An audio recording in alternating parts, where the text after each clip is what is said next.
Good afternoon. Today we are going over 6.1 notes, simplifying radical expressions. So as you're looking at radical expressions, you're going to deal with an index that is odd and an index that is even. The index is basically the root. So for example, the index of the square root is 2. So the index equals 2. So it's going to help us to know whether it is an even index or an odd index. So we basically kind of have four cases. So if the index is odd, right, the cube root of a cubed, basically the cube root and the cube reduce and you get a. Okay, the square root of 5, n equals a to the 10th.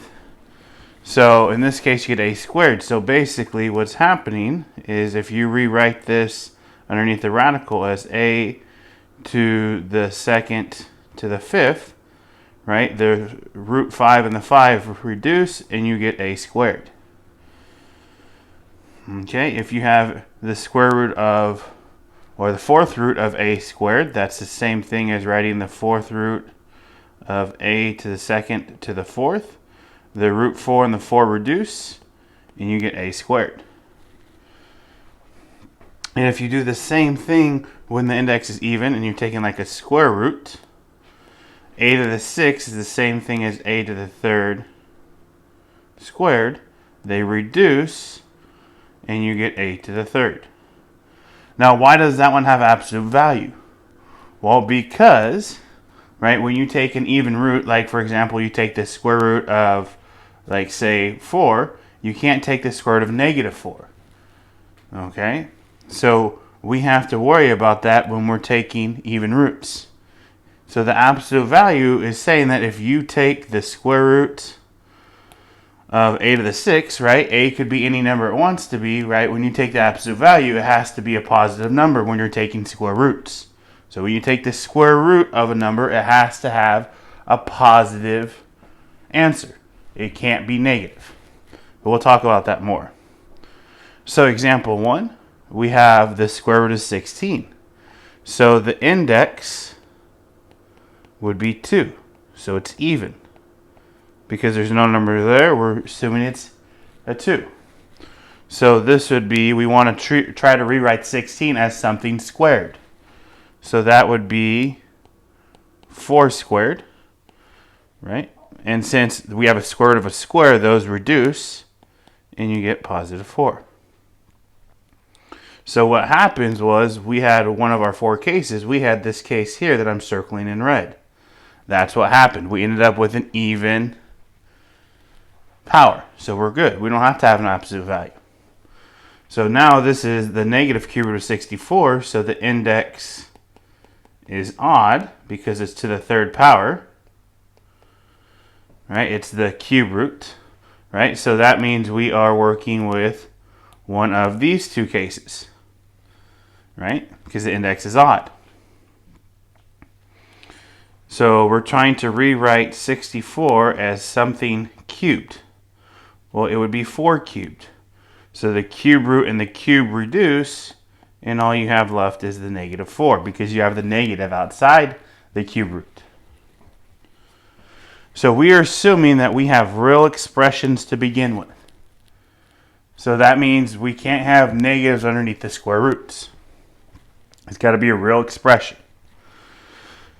So example 2, we're going to simplify each radical expression. Use absolute value symbols when needed. We'll talk about that. So right now we're taking the square root of 25x. So the index is even because it's to the square root.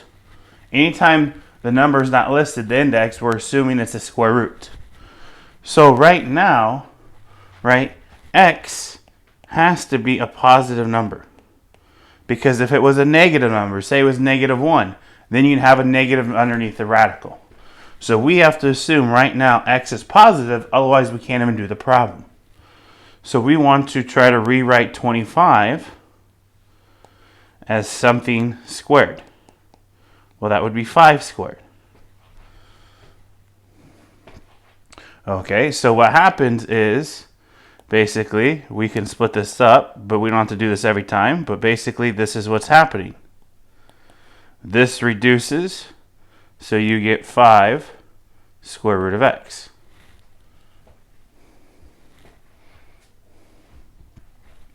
Okay, if you look at the next example, square root of 25x squared. Now in this case, we're still taking the square root, so the index is still even.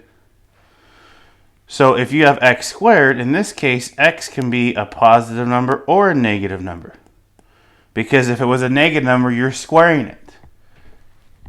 So it would be okay. It would still be positive underneath the radical. And again, when you take a square root, we can't take square root of negative numbers. So same idea. We're going to try to rewrite 25 and x squared as a power of 2. So 5 squared, x squared. So now, since I'm taking this square root, that reduces with both of those, and you get 5x. Okay, now, we took the square root of a positive or negative number, I don't know, and we got an odd power. So let's say x was, I don't know, let's just say x was negative 1. Right? When you solved it, you end up getting 5 times negative 1, so you get negative 5x. You can't have a negative answer when you take a square root. So we have to make sure we get positive answers, so this needs an absolute value. So what's happening is we're dealing with this example right here, where we took the even root of an even power and we got an odd power. So that can't happen. We have to get positive answers, so we have to have an absolute value in there. Okay, if you look at the square root of 25x to the third, still an even index, but now it's x to the third. Right? So x has to be a positive number. Because if it was a negative number, say, for example, again, it was negative 1. You'd have negative 25. You can't take the square root of negative 25. So we're assuming that x is a positive number. Why could it be positive or negative in the last example? Because x was squared. So no matter what number you plugged in there, negative or positive, you'd have a positive value underneath the radical. So, same idea. I'm going to try to rewrite everything as something squared, because we're taking the square root, so this would be 5 squared. Now x to the cubed, I can't rewrite that as just x to the squared power because there's 3 of them, but I can split the x's up to x squared times x. So now I have the 5 and the x. When I take the square root, I get 5, I get x. What's left is the square root of x. Because again, it's like the square reduces those, right? If you were to break it up, basically this is what you would have. If you wanted to rewrite it, we don't need to do this every time. But these reduce, so you have 5x, and what's left is the square root of x. Now, why does this x not need the absolute value? Because we said x had to be a positive number. So you took the square root of a positive number and you got a positive answer. That's fine. That's acceptable. You can take square roots and get positive answers. Okay, if you look at the square root of 25x to the fourth. Again, still an even index. Right? So again, we're looking at these two cases up here. Right? This whole example, we're focusing on just these two cases. So in this case, x, right, is x to the fourth. Well, that means x can be a positive or negative number. Because when you raise it to the fourth power, whatever it was, negative or positive, you're going to get a positive number. So this is where we might have to have absolute value bars in our answer, because we have to get a positive answer. Still going to split up the 25 as 5 squared. Now, can I rewrite x to the fourth as x to something squared? Well, you could write it as x squared squared, right? Because x squared squared is x to the fourth. So now, the x squareds, right? All those square roots and the squareds reduce, so you get 5x squared. Now, would x squared ever be negative? No, you're squaring it. So you would get a positive answer. So that would be your simplified answer. You don't need the absolute value because 5x squared will never be negative. No matter what value you plug in for x squared, you're going to get a positive number. Okay, 25x to the fifth, still square root. So it's x to the fifth. So x has to be a positive number because it's to an odd power. If it was a negative number, so let's say it was negative 1. Negative 1 to the fifth power is negative 1. You'd have a negative underneath the radical. That doesn't work. You can't take the square root of a negative number. We're starting with real expressions. That's what we said at the begin with. So x has to be a positive number. So again, same idea. I'm going to try to split up and rewrite everything as powers of 2 because when I square root that power of 2, it's going to just reduce away. So 25, that one's pretty easy, 5 squared. X to the fifth is x to the fourth times x. Well, we just rewrote x to the fourth in the last example. So this would be x squared squared times x. So now when I take the square root, anything with a power of 2, they're going to reduce away. So this is going to reduce. So you're going to get 5x squared. And what is left is the square root of x. Because it's only to the first power, it stays underneath the square root. And again, x squared is a positive number. So does it need the absolute value? If that x could have been a negative number, then it would need the absolute value. So that would be your simplified answer. All right, last one here.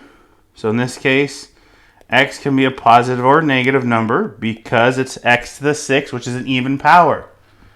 So if it was negative 1, it'd be positive 1 once you raised it to the 6th power. If it was the positive 1, it'd be positive 1.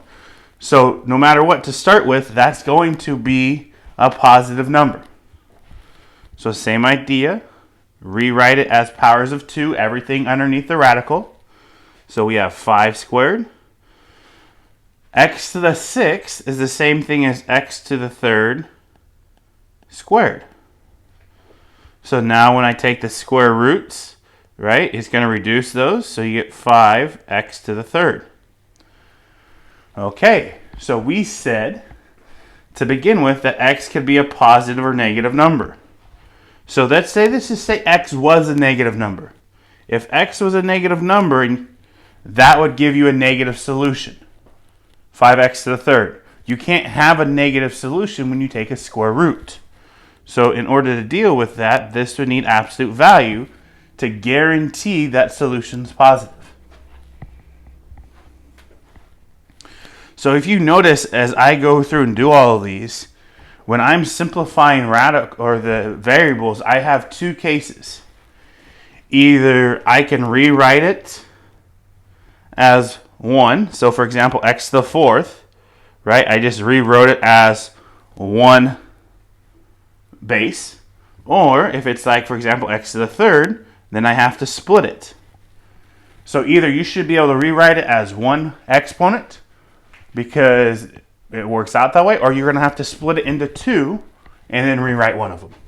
That's literally all I'm going to do with these radicals when I'm simplifying and trying to rewrite the variables. Either I can rewrite it as 1 power, or I have to split it into 2 and then rewrite one of them. So if we're looking at example 3, it's a cube root, so the index is odd. So I don't have to worry about the absolute value because I'm over here in one of these cases. That's boxed in green. It's odd. It doesn't need absolute value because you can take a cube root and get positive or negative answers. Okay, so I want to rewrite x to the 6, y to the 6 as a power of 3. So x to the 6, can I rewrite that as x to some power of 3? Well, yes, right? That's x squared to the third power.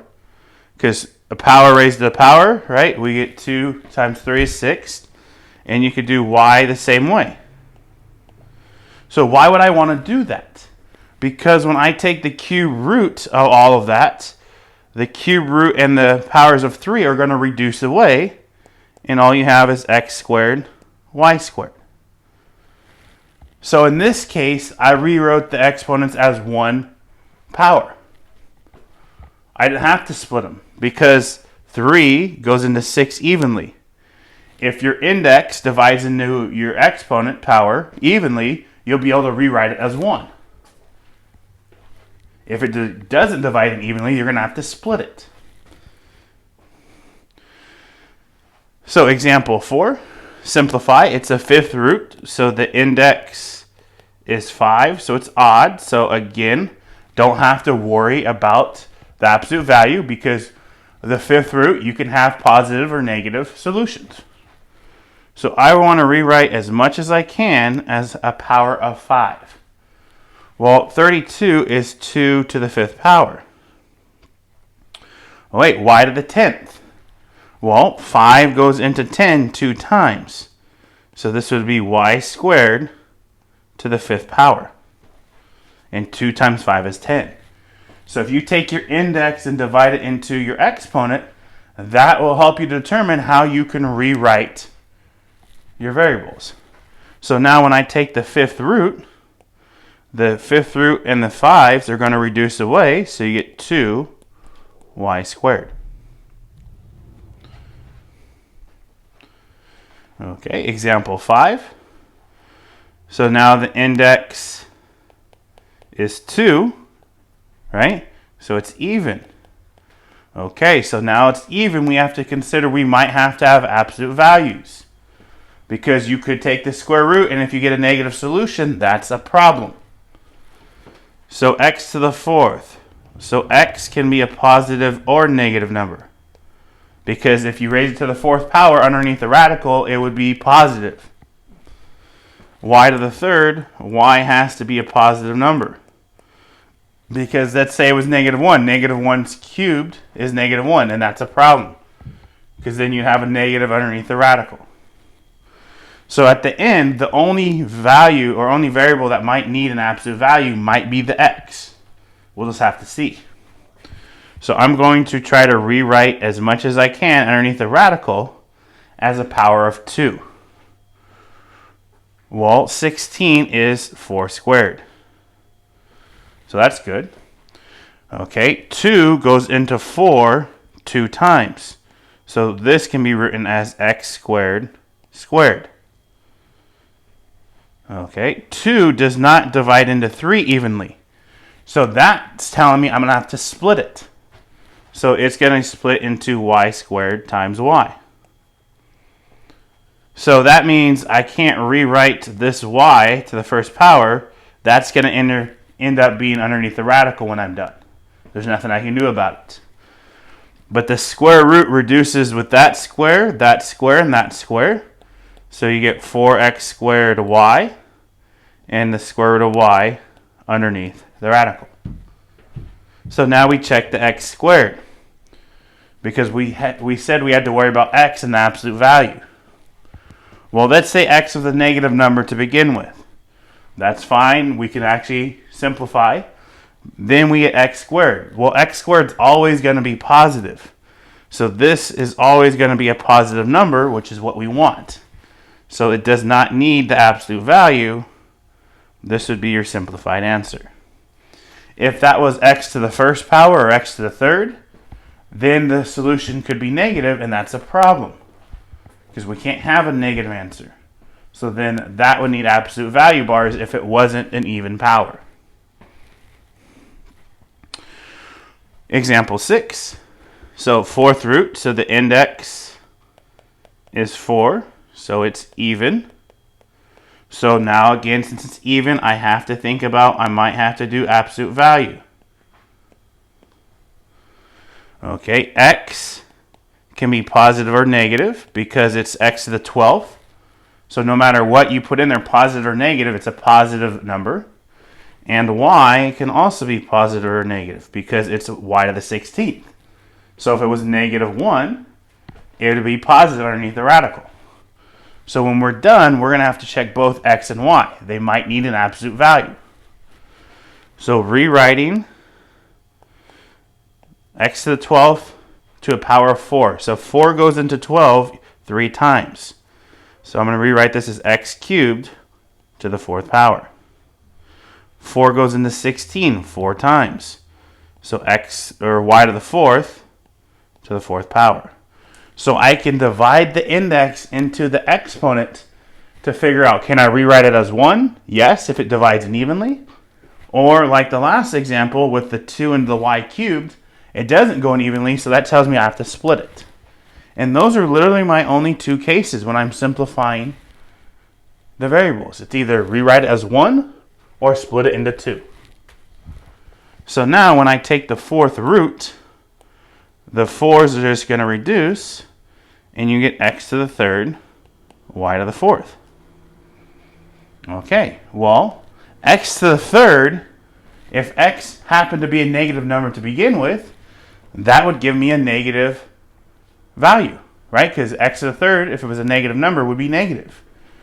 Well, how do you take an even root and get a negative solution? You can't. So this has to be absolute value to make it positive.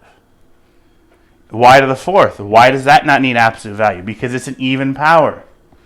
So if y happened to be a negative number to start with, it would still end up being positive at the end because it's to the 4th power.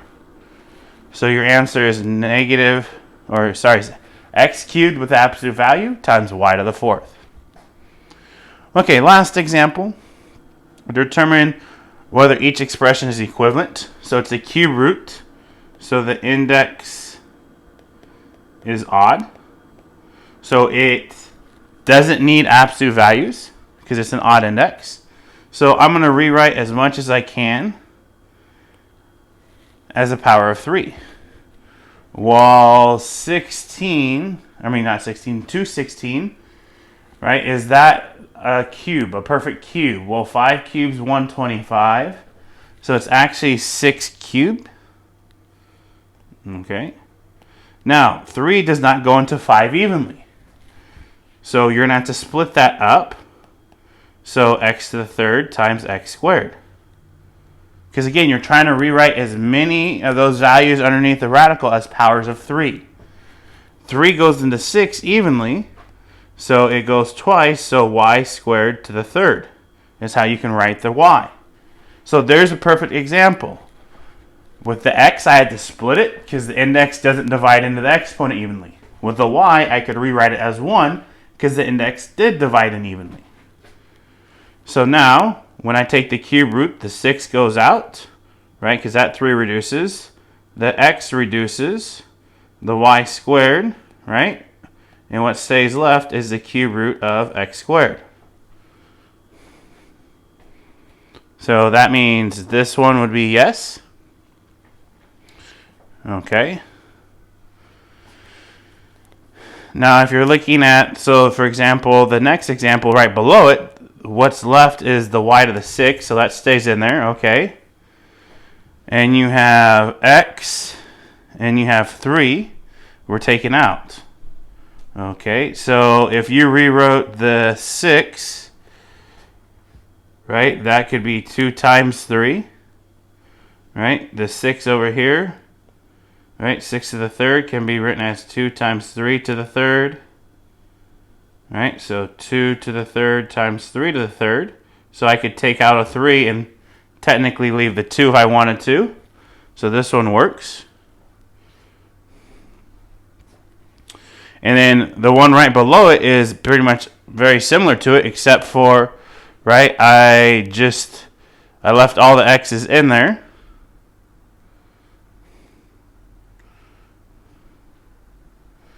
Right, and I was able just to take out the y this time, like I did before in the 3. So this one would be yes.